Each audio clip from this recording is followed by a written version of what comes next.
Hi everyone, how's everyone doing today? Good. Good. I'm Stephanie, you're Heather, right? Yes, Nice to meet you. Tegan? Yes, Nice to meet you. So today we're just here to go over the hand washing. So I understand Susie has had no ABA experience, correct? So because this is your first kind of adventure through ABA, there are some terms. I'm going to explain them. If you guys have any questions at any point, feel free to interrupt me, ask away.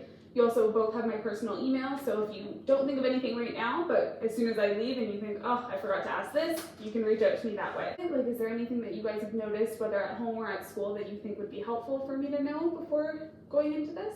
At home, we're finding that she is more likely to play in the sink than she is to wash her hands. Okay. The way we're going to run hand washing, like do our program today, is we're going to do it in a way that's called errorless teaching. Which that means that we're actually going to be standing behind Susie and we're going to be going through all of the motions with her. So I think that might help kind of differentiate the task that we're trying to accomplish opposed to water play, because you will have that control to ensure that we're doing what she wants, what we want her to be doing, instead of fooling around in it. But at home, like looking into like separate bins and things that maybe she could bring outside or play with in the bathroom, just to kind of help her better understand that this is an area for playing and that is an area for work to be done. So would it be a hand over hand every time? So to start, we're gonna try to keep it hand over hand, just to really drive home that skill that we're trying to teach. Okay. However, typically we should be able to fade it to a lesser prompt level at some point. So on the topic of prompting, do you guys know what a prompt is?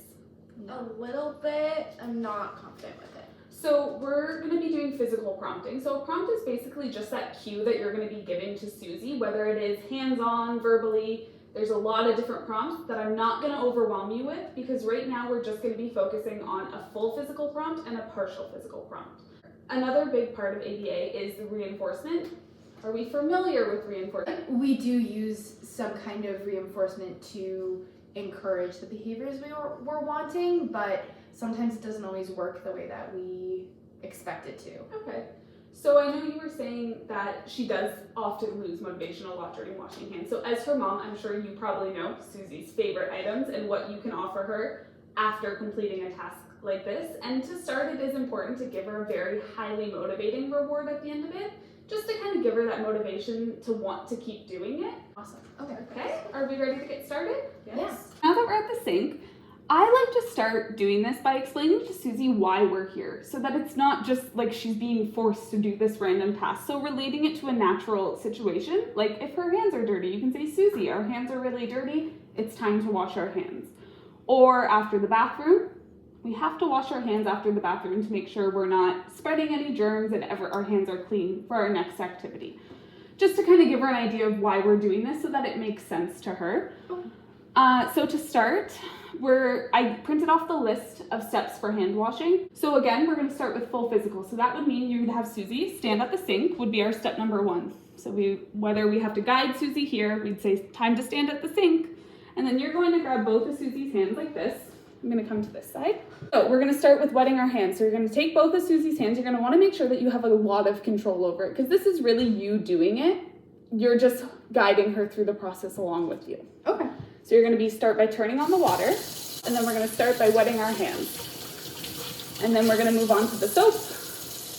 Again, push down, 2 pumps, and then we're going to come back. So one tip that I really like to do with this is singing the ABCs. It's a really good idea for a young student to understand how long the expectation is to wash our hands. So Okay.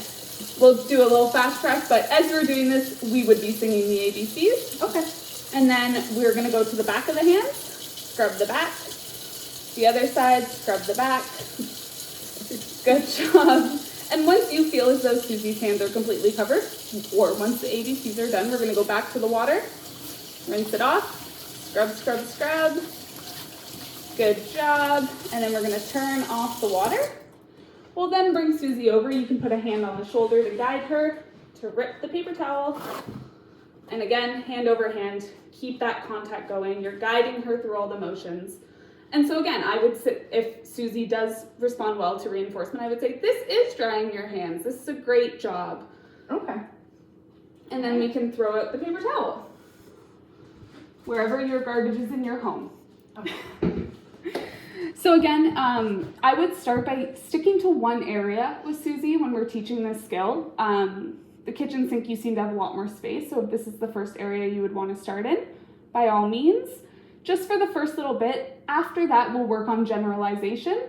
So I know that this is all new to you, so generalization is just that concept of she'll be able to wash her hands in this sink, the sink at school, the sink in the bathroom, the sink at a friend's house, no matter where you are. She'll understand the basic steps to it and be able to figure it out from there. So now what I'm going to have you guys do is you guys can practice on each other. Okay. If you have any questions throughout it, I'm right here. I can answer them. But again, we're going to start with that full physical prompt. After that, I will show you guys what a partial physical would look like. We won't run through all the steps, but just so you have an idea of what to do next. Perfect. Okay. Go ahead. Okay.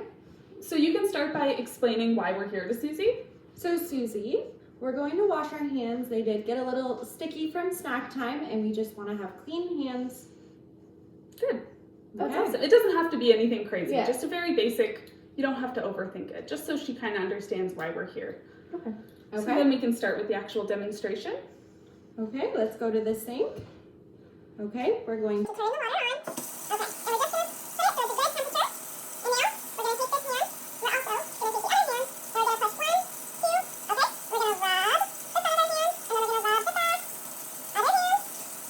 And then these hands are easy to use, but our hands look good. So we're gonna put them in the water. We're gonna rinse. We're gonna rub the back, and then we're just gonna make sure that we have no more soap. And now we're gonna turn the water off. Okay, and then we're gonna come over here. And we're gonna take our towel. And we're gonna rip. And we're gonna dry the front and the back, and then flip. And then when we're all dry, we're gonna take the paper towel, we're gonna open the garbage, and we're gonna put it in the garbage. Good job! That was awesome. How did that feel for you? Did you feel confident, Yeah. comfortable? everything was good. Good. So the only difference between partial physical and physical is with full physical, we're going to be right here, right? We're going to have full control over Susie's hands. And typically, obviously with our younger learners, it's easier to stand behind. Yes. For our purposes, I will stand here. Yeah. So the only difference, so obviously full physical, I'm doing all the motions. Yeah. Partial physical, exactly how it sounds. I'm just going to stand and give a nice gentle grip right about the elbow, and I will guide you to where I want you to go.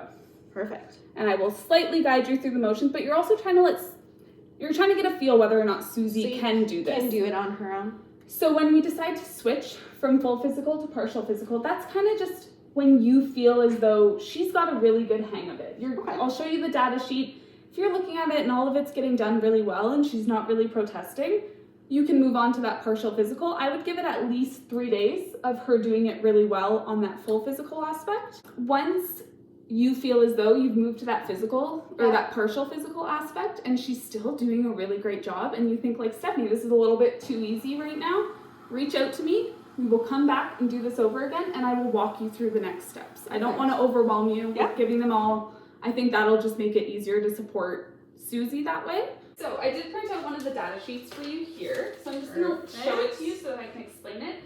So along this side, you'll see all the steps that we're doing. And then here you'll see the positive or the negative. Okay. So to keep this very simple, because I know at school, at home, with all the other kids, it can be very tedious to try to manage this on top of everything else. So all I need you to do is you look at the step. Oh, yeah, Susie did that. You'll circle it, yes. You'll see when it comes to full physical, a negative would be if she's really protesting, if she's not completing the step even with that guided access, then you can do a negative. And then if we see that there's a certain step that she's really struggling with consistently, then we can come back and we can go from the drawing board to see how maybe we can make that step a little bit easier for her. Do you have any questions so far? Okay. I do have one final question. Of course, yeah. Just about everything we've learned and stuff like that. I do have lots of, Susie has lots of people at home that are responsible for looking after her, who might be there for when she's washing hands. Is there a possibility you could send all this like information and stuff like that to me, just so that the people coming into my house, like my spouse, the grandparents, could have know how to support her? Yeah, so I will print off or email, whatever is more convenient for you, a full list of instructions personalized to Susie. I also have a video that I have created for this exact scenario where I go over the steps so that if grandma, grandpa, or anyone is struggling with the written format, they'll have that video that they can watch and see exactly how we're planning to do things. Perfect. Thank you so much. You're That really very helps. welcome. And so, does everyone feel more comfortable Yes. about everything Very going comfortable. on? We're good with prompts? Yes. What prompt are we going to use? Full Full physical. physical. Awesome. And then we're going to try to transition to? Partial. Partial physical. Awesome, guys. It was a pleasure meeting you. Thanks It for was helping me perfect. into your home. Thank you. And again, you have my email. Any questions, concerns, there's no such thing as a stupid question. Email me about anything and I will get back to you as soon as I can. Perfect. Awesome. Thank you. Thank you Awesome. so It was much. nice to meet Nice you. to meet you. Nice to meet you.